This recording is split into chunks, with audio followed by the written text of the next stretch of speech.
तो hello students, पिछली class में हम लोगों ने ग्रेविटेशंस के एक इम्पॉर्टेंट कॉन्सेप्ट को समझा था, फ्लोट, सिंक और अगर कोई बॉडी पार्सली इमर्ज्ड है कहीं पर। और उनके साथ साथ हम लोगों ने ये भी सीखा था कि कैसे हम कैलकुलेट कर सकते हैं किसी अपथ्रस्ट फोर्स का अगर हमारे पास प्रेशर और एरिया गिवन हो।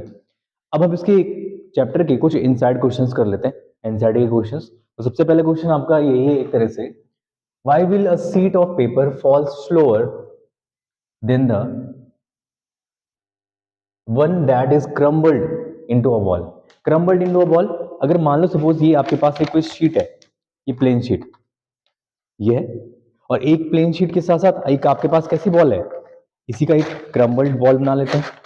मतलब इसको मोड़ मोड़ करके ऐसे, ठीक है। तो क्या हो गया, एक क्रम्बल्ड बॉल हो गया और एक इसी पेपर से बना हुआ एक शीट हो गया। और दोनों को अगर नीचे गिराएंगे तो क्या हो रहा है, हमारे पास शीट और पेपर को एक साथ गिराने पे हमें क्या महसूस हो रहा है, क्या ऑब्जर्व कर रहे हो आप लोग? पेपर बहुत तेजी से गिर रहा है नीचे, लेकिन सीट बहुत हल्के हल्के नीचे गिर रहा है। तो आपको इसी का एक्सप्लेनेशन करना है कि ऐसा क्यों होता है। तो किसका क्वेश्चन, इसका आंसर क्या है, एक्सप्लेनेशन देखिए। क्योंकि जो शीट ऑफ पेपर है ये, वो कैसा है, उसका एरिया ज्यादा है, एरिया इसका A1 मान लेंगे, और एक क्रम्बल्ड सीट का जो बॉल बना हुआ है उसका एरिया A2 मान लीजिए। तो जब ये एरिया बढ़ेगा तो इस पे लगने वाला प्रेशर क्या हो जाएगा, प्रेशर इक्वल टू क्या होता है, फोर्स अपॉन एरिया। मतलब अगर आप एरिया के साथ इसकी डिपेंडेंसी देखें तो A1 कैसा है, A1 ज्यादा है, लेकिन A2 कैसा है, कम।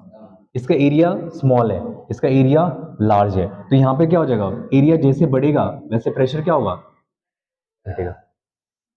ओके, हम क्या कह रहे हैं यहाँ पे कि प्रोपोर्शनलिटी कांस्टेंट इसके साथ दिखा रहे हैं। सिर्फ एरिया और प्रेशर के साथ हम लोग क्या कर रहे हैं, रिलेट कर रहे हैं, फोर्स के साथ नहीं कर रहे हैं। तो उस पर लगने वाला एरिया बढ़ेगा तो प्रेशर क्या हो जाएगा, घट जाएगा। और इसका एरिया कम है तो उस पर लगने वाला प्रेशर क्या हो जाएगा, बढ़ जाएगा। तो इसीलिए ये बॉल बहुत तेजी से नीचे की तरफ गिरती है, लेकिन ये पेपर बहुत स्लो नीचे की तरफ गिरता है। ठीक है, ओके, तो नोट कर लीजिए। और इसमें हम लिख सकते हैं कि, तो बच्चों नेक्स्ट क्वेश्चन हमारे पास, एक बॉल है thrown vertically upward with velocity 49 metre per second.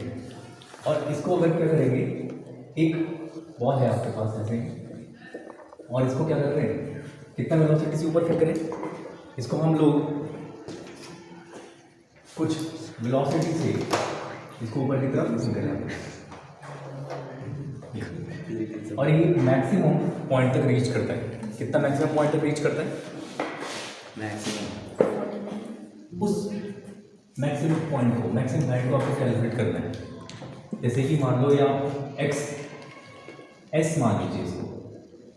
जब हमने इस बॉल को ऊपर की तरफ फेंका तो thrown vertically upward with the velocity 49 metre per second square. पता है 49 मीटर पर सेकंड स्क्वायर क्या होगा, इनिशियल वेलोसिटी। कौन सा velocity, initial velocity. Initial velocity इसका 49 मीटर पर सेकंड की होगी। ठीक, अब आपके पास इसके बारे में और कोई इन्फॉर्मेशन नहीं है, और आपको कैलकुलेट करना क्या है, ये मैक्सिमम हाइट कैलकुलेट करना है। मैक्सिमम हाइट का मतलब यहाँ तक वो पहुँचा, तो बताइए कैलकुलेट करिए इतने डिस्टेंस को कैलकुलेट करिए यहाँ तक कैसे कैलकुलेट करेंगे। कोई इक्वेशन है आपके पास ऐसा, न्यूटन का थर्ड इक्वेशन, सेकेंड इक्वेशन और फर्स्ट इक्वेशन होता है। तो थर्ड इक्वेशन को लगा करके हम, लेकिन इसमें देखिए जब भी कोई ऑब्जेक्ट ऊपर की तरफ जाता है तो उसका एक्सेलरेशन क्या हो जाता है, माइनस जी। समझ गए, तो अब एक्सेलरेशन माइनस जी हो जाएगा, और माइनस जी का वैल्यू क्या है, 9.8 minus 9.8 metre per second square. Acceleration पता हो गया, वेलोसिटी पता हो गया, और एस आपको क्या करना है, कैलकुलेट करना है। और टाइम की जरूरत हमें है नहीं, क्योंकि थर्ड इक्वेशन ऑफ मोशन क्या कहता है, v square is equal to, first part करेंगे पहले, तो v square minus u square is equal to 2as u 49 है v। जब ये मैक्सिमम पॉइंट तक पहुंचेगा तो यहाँ पे v कितना हो जाएगा, 0। तो यहाँ रख दीजिए वैल्यू 0 का स्क्वायर माइनस 49 स्क्वायर।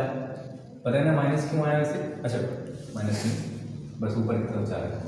और 2 एक्सेलेरेशन कितना हो जाएगा? माइनस जी मतलब माइनस 9.8। और एस क्या है? कैलकुलेट करना। जल्दी से फटाक से कैलकुलेशन लगाइए और इसको सॉल्व कर दीजिए। 49 का स्क्वायर और माइनस इधर आ जाएगा तो माइनस साइन हट जाएगा, ये बचेगा 49 का स्क्वायर कितना होता है? 7 नहीं 2 मल्टीप्लिकेशन बाई 9.8 और मल्टीप्लिकेशन बाई एस। अगर आप यहाँ से पॉइंट को हटाएंगे नीचे क्या आएगा? 10 और 49 टू जा 90 इसको एक कैलकुलेशन प्लीज बना सकते हैं। 49 जब 49 टू जा 90 आता है ऐसा कैलकुलेशन करना। हाँ क्योंकि देखो अगर ये कटेगा कि अपॉन में आएगा तब भी कट जाएगा। 2 से कट जाएगा, 2 5 जा 5 10, 2 5 जा 10। अब यहाँ से तो 5 आ रहा है 5 ऊपर चला जाएगा। S is equal to 49 multiplication by 5 divide by 2 2 और कोई वैल्यू तो नहीं बचा है? ठीक है, अब पहले 5 का इसको मल्टीप्लाई कर दीजिए। 5 9 जा 45 4 5 हो जाए 20 और 2 24 हो जाएगा अपॉन 2 से कैंसिल कर दीजिए। एस इज इक्वल टू कितना आ जाएगा? 2 1 2 2 मीटर। आ गया समझ में? यस सर ऐसे हम लोग इसका डिस्टेंस कैलकुलेट करते हैं। लेकिन इसमें एक और बोला है, the total time takes to return to the same surface. याद कीजिए इस यहाँ से यहाँ तक ऊपर जाने में उसको कितना समय लगा? मान लो टाइम टी उसको लगा, फिर नीचे आने में भी उतना टाइम लगेगा।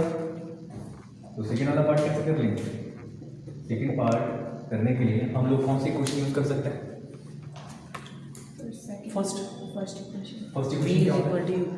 Yes, first equation of motion होता है v is equal to u plus at। Acceleration आपके पास है u v, ऐसे टाइम कैलकुलेट कर दो। ये 0, ये 49, ये कितना रहेगा? माइनस 9.8 और ये कितना t। लेकिन हम लोग आपको पता है कि इसको इधर भेजेंगे ये कितना बन जाएगा? टाइम माइनस वाला साइन इधर आएगा, प्लस माइनस इधर आएगा तो क्या हो जाएगा? पॉजिटिव। इधर इक्वल टू 49 पॉइंट हटा 10 आया। p is equal to 49 into 100 divide by 98। और 49 टू जब 98 2 हर जब 10। टाइम इज इक्वल टू कितना सेकेंड? 5 5 सेकेंड। क्लियर हुआ? यस सर अरे हाँ ना बोल भाई। यस सर चमका चमका तो फिर फर्स्ट और सेकंड पार्ट अब इस तरह से कैलकुलेट करें। ठीक है, क्या था? बॉल को ऊपर फेंक रहे हैं तो आप इन क्वेश्चन ऑफ मोशन का यूज़ कर सकते हैं यहाँ पर। बट यहाँ पर एक्सेलरेशन के बारे में कोई इन्फॉर्मेशन नहीं थी। जब भी कोई ऑब्जेक्ट ऊपर की तरफ जाती है तो एक्सेलरेशन क्या हो जाता है? माइनस जी। अगर इसी ऑब्जेक्ट को नीचे की तरफ छोड़ा जा रहा होता फ्री फॉल तो एक्सेलरेशन कितना हो जाता? जी। ओके, पॉज कीजिए और नोट कीजिए।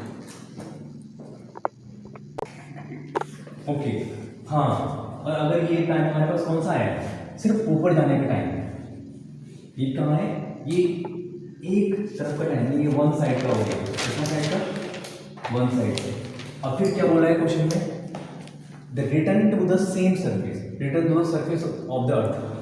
ऊपर से फिर वो वापस पहुंचा है तो टी ऊपर जाने में लगा, टी नीचे जाने में लगेगा तो कितना जाएगा? 2t multiplication by 2। तो टाइम टोटल टाइम कितना हो जाएगा? 2t। Yes, total time is equal to 2 multiplication by 2 into 5 कितना आएगा? 10 तो 10 कितना आएगा आपका टोटल टाइम? क्लियर? ओके चलिए ओके। अब नेक्स्ट क्वेश्चन क्या आपके पास? एक स्टोन है is release from the top of a tower. आप कोई टावर आप कहीं भी कुछ भी ऐसे मान लीजिए और यहाँ से स्टोन को क्या करा जाता है? रिलीज करा जाता है। टावर की टोटल हाइट कितना है? 19.6 मीटर। कितना हाइट है? 19.6 मीटर। और ये कहाँ पहुँचता है? ग्राउंड में। बताइए इसका फाइनल वेलोसिटी कितना होगा जब ग्राउंड में पहुँचेगा? v is equal to calculate कर रहे हैं। इनिशियल कितना होगा? 0। इनिशियल क्यों होगा 0? क्योंकि जब आप छोड़ रहे होंगे, ड्रॉप कर रहे होंगे, तो उस समय उसके पास कोई वेलोसिटी नहीं होगा और उसको नीचे कौन ला रहा है? नीचे कौन लेके आएगा? Acceleration due to gravity. तो यहाँ पर आपका एक्सेलरेशन ड्यू टू ग्रेविटी क्या होगा? पॉजिटिव या नेगेटिव? पॉजिटिव। क्योंकि खींच रही है ना डाउनवर्ड आ रहा है। Small a equal to g, क्योंकि ऑब्जेक्ट किस तरफ आ रहा है? डाउन। और जब डाउनवर्ड होगा तो उस समय क्या होगा? एक्सेलरेशन g के इक्विवेलेंट होगा। और g का वैल्यू कितना होता है? 9.8 इक्वेशन कौन सा लगाऊं इसके लिए? v square minus u square is equal to 2s v का स्क्वायर माइनस 0 और 2g और s टोटल हाइट 19.6, तो v square is equal to हो जाएगा 2 मल्टीप्लिकेशन बाय 9.8 और s का वैल्यू कितना है? 19.6। अब तुम लोग को एक क्वेश्चन बताता हूँ, इसको तरीका से सॉल्व करने का। 196 किसका स्क्वायर रूट होता है? 14 ओके, ठीक है। किसका होता है? 14 अब पॉइंट 9.8 है, अगर इसको पॉइंट हटा देंगे 10 आ जाएगा, पॉइंट हटा देंगे 10 100 अब v square is equal to 2, 10 100 भी एक किसी का स्क्वायर रूट होता है, 196 भी किसी का स्क्वायर रूट होता है। अब 98 इंटू 2 196, ये भी किसका? किसी का स्क्वायर रूट होता है। अब समझ में आया?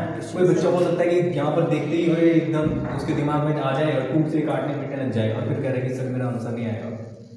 क्या कहा? थिंकिंग प्रोसेस सबसे इंपॉर्टेंट होता है न्यूमेरिकल क्वेश्चन में। पहले ही सोच लो कि मैं इसको करूँगा कैसे। तो v स्क्वायर का अगर मैं इधर स्क्वायर उधर भेजूँ तो ये देखिए मल्टीप्लिकेशन बाय 196, ये भी 196 और ये 10 10 जा 100 अब तुम लोग देख सकते हो 196 अगर 2 टाइम्स है तो 196 का स्क्वायर होगा और स्क्वायर अंडर रूट से हट जाएगा तो कितना बचेगा? 196 और नीचे कितना आएगा? 10 और 10 से इसको डिवाइड करो तो कितना आएगा? 19.6 मीटर पर सेकेंड। अब ये क्वेश्चन इसलिए मजेदार है क्योंकि डिस्टेंस भी 19.6 है और नीचे आने के लिए जो फाइनल वेलोसिटी होगी वो भी कितनी होगी? 9.6 मीटर बहुत पर इंपॉर्टेंट सेकेंड। और सीबीएसई में ये क्वेश्चन आया हुआ है तो प्लीज़ आप नोट कर लीजिए। सीबीएसई 2014 में ये इंपॉर्टेंट क्वेश्चन है।